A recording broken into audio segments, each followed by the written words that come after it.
초등학교 3학년 체육안전영역 심폐소생술로 생명을 구해요를 공부해 보도록 하겠습니다. 오늘 공부에 앞서 이 영상을 통해 공부할 내용을 알아보겠습니다. 길가에 쓰러진 50대 남성을 심폐소생술로 구한 기특한 초등학생이 있습니다.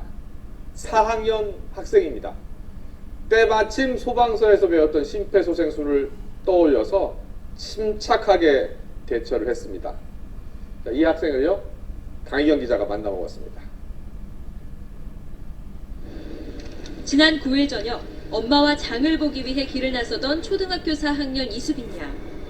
길 건너편 아파트 입구에서 도와달라는 소리와 함께 쓰러져 있던 한 남성을 발견했습니다.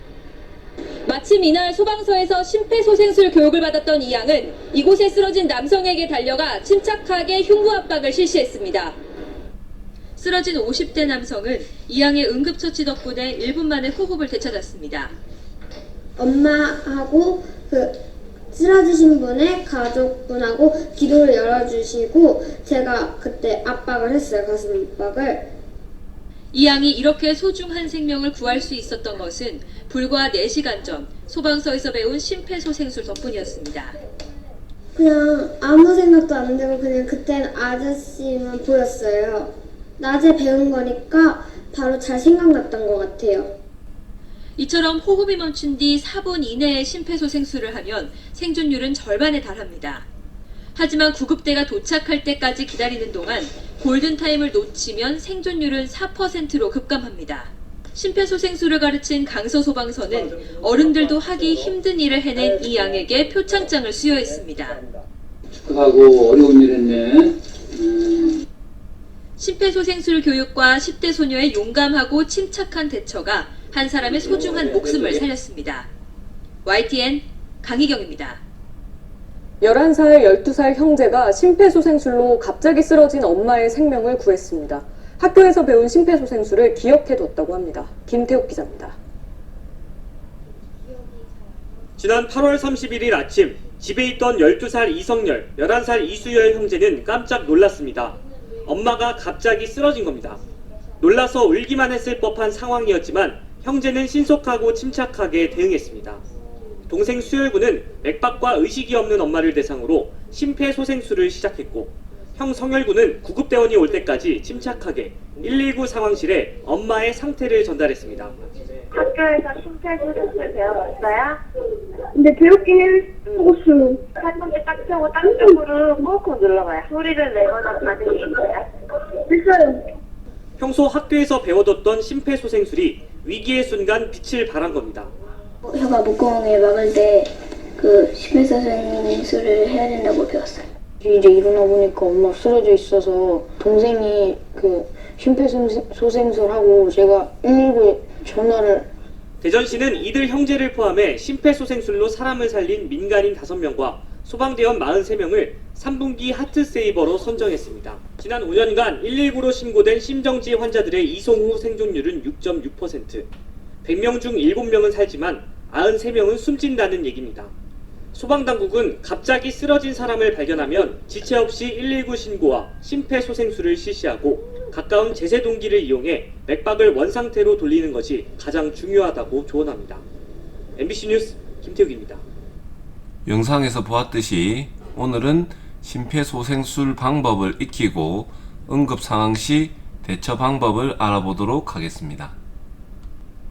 심폐소생술이란 심장의 기능이 정지하거나 호흡이 멈추었을 때 사용하는 응급처치 방법입니다. 심정지가 발생했을 때 아무런 조치를 취하지 않으면 4에서 5분 내에 뇌손상이 일어나고 생존율이 매우 낮아지기 때문에 심정지 초기 5분의 대응이 생존의 운명을 좌우하게 됩니다. 오늘 활동은 심폐소생술과 심장 충격기 사용 방법을 알아보는 것입니다. 매우 중요한 내용이고 응급 상황에 꼭 해야 할 행동에 대해서 자세히 설명되어 있습니다.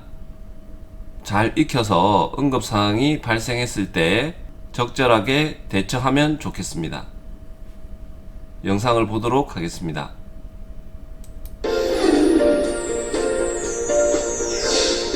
만약 여러분의 가족이나 주변 사람에게 심정지가 발생한다면 어떻게 하시겠습니까? 심정지 환자를 구할 수 있는 유일한 방법은 바로 심폐소생술입니다. 심정지가 발생하면 혈액순환이 즉시 중단됩니다. 심폐소생술은 정지된 심장을 대신하여 심장과 뇌에 산소가 포함된 혈액을 공급해주는 아주 중요한 응급처치입니다. 심정지 발생부터 가능한 빨리, 늦어도 5분 이내에 심폐소생술이 시작돼야 생존 가능성이 높아집니다. 자, 지금부터 5분의 기적, 심폐소생술에 대해 배워보겠습니다. 쓰러진 사람을 발견한다면 가장 먼저 심폐소생술이 필요한 상태인지 알아봐야 합니다. 먼저 환자에게 접근하기 전에 현장 상황이 안전한지를 판단한 후 환자에게 다가갑니다. 여보세요? 여보세요? 괜찮으세요? 제 말 들리세요? 환자의 어깨를 가볍게 두드리며 환자의 반응을 살피세요. 환자의 반응이 없을 경우 심정지 상태를 의심하고 재빨리 도움을 청해야 하는데요. 거기 안경 쓴 남자분 빨리 119에 신고해주세요. 그리고 청바지 입은 여자분 심장 충격기 가져다 주세요. 신속하게 119에 신고하고 심장 충격기를 요청한 후 환자의 호흡을 체크합니다. 직접 119에 신고한 뒤 응급 의료전화 상담원의 안내에 따릅니다. 119입니다. 무엇을 도와드릴까요? 저희 아버지가 갑자기 쓰러지셨어요. 도와주세요. 환자 발생한 위치가 어디입니까? 한국동 대한아파트 백일동 1004호입니다. 의식이 있습니까? 아니요, 깨워도 반응이 없어요. 숨을 쉬지 않는 것 같아요.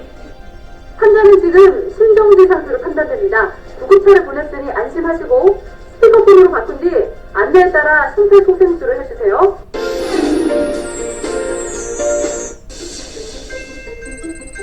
우선 환자를 평평한 바닥에 눕힌 뒤 환자의 가슴 옆에 무릎을 꿇고 앉습니다. 환자의 윗옷을 벗겨 가슴을 드러내 정확한 가슴 압박 위치를 확인합니다. 가슴뼈 아래쪽 2분의 1 지점 부분에 손목과 손의 경계선 바로 윗부분, 즉 손바닥에 두툼한 부위를 댑니다. 쉽게 이해하기 위해 이 부위를 손꿈치라고 하겠습니다. 가슴뼈 아래쪽 2분의 1 지점 부분에 손꿈치를 놓고 그 위에 다른 손을 포갠 뒤 손가락은 깍지를 껴서 환자의 가슴에 손꿈치만 닿도록 합니다. 그리고 팔꿈치를 곧게 펴 어깨와 팔꿈치, 손꿈치가 수직이 되게 합니다. 환자의 가슴을 약 5cm 깊이로 수직으로 누릅니다. 최대 6cm를 넘지 않도록 합니다. 압박 후에는 가슴이 원래의 위치로 올라오도록 힘을 완전히 빼줘야 합니다. 이렇게 분당 100에서 120회의 속도로 30회 반복합니다. 지금까지 여러분이 배운 가슴 압박 소생술만으로도 생존율이 2배 이상 증가되며 심장 충격기를 사용할 경우 4배까지 생존율이 증가될 수 있습니다. 심장 충격기는 심정지 환자에게 붙여놓으면 환자의 심장 상태를 자동으로 분석하고 필요에 따라 전기 충격을 줘서 심장을 다시 뛰게 하는 의료기기입니다. 지금부터 심장 충격기 사용 방법을 조금 더 자세히 안내해 드리겠습니다. 함께 보시죠. 열하나, 열둘, 열세, 열네, 심장 충격기 가져왔습니다.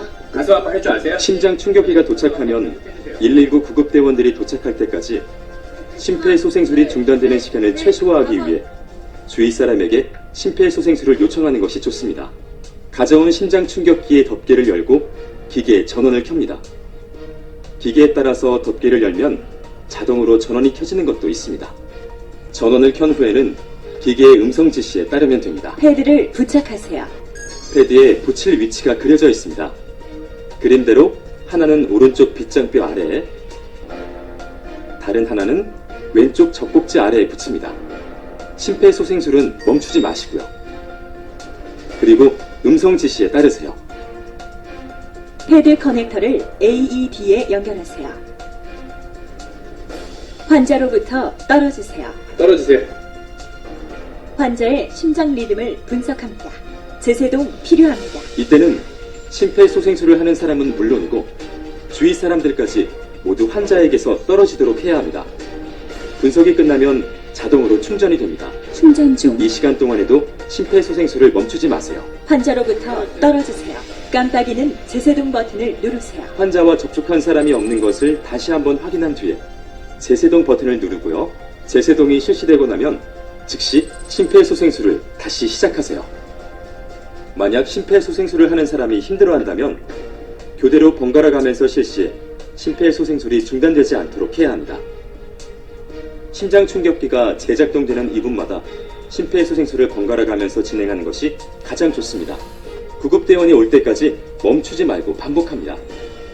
1분 1초가 중요한 순간 용기 있는 당신의 행동이 그들의 생명을 구할 수 있다는 것 꼭 명심하시고 어떤 상황이 닥친다고 해도 절대 자신을 의심하지 마세요.